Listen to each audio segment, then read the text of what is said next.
मंत्री उदय सामंत ने मीडिया से बातचीत के दौरान सांसद संजय राउत को आड़े हाथ लिया। उन्होंने सांसद के दशहरे मेलावे के विवादित बयान पर अपना स्पष्ट मत रखते हुए कहा कि वो क्या कहते हैं इससे कोई फर्क नहीं पड़ता। आगे उन्होंने कहा कि इस वर्ष का दशहरा मेलावा गोरेगांव में होगा। इस मौके पर उन्होंने 29 सितंबर की कैबिनेट बैठक की जानकारी भी मीडिया से साझा की।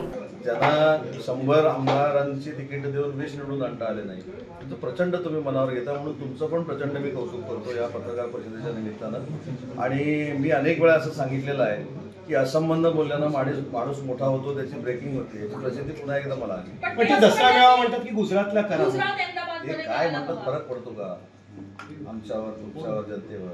कोणावरच फरक पडत नाही।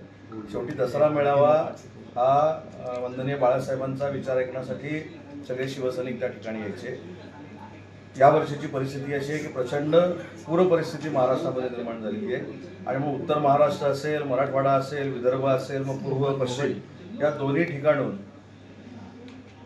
काय चाललं, दोन्ही तिन्ही ठिकाणून आमच्या कार्यकर्त्यांना, शिवसैनिकांना येऊ नये असे निर्देश माननीय शिंदे साहेबांनी दिलेले आहेत।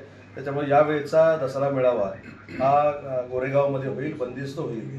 परंतु हे सगळं करत असताना आमच्या महाराष्ट्रातल्या पूरपरिस्थिती असलेल्या भागातल्या लोकांच्या घरामध्ये देखील दसरा साजरा झाला पाहिजे, ही भूमिका या दसऱ्याच्या निमित्तानं माननीय एकनाथ शिंदे साहेबांनी घेतलेली आहे। आणि खऱ्या अर्थानं हाच वंदनीय बाळासाहेबांचा विचार आहे।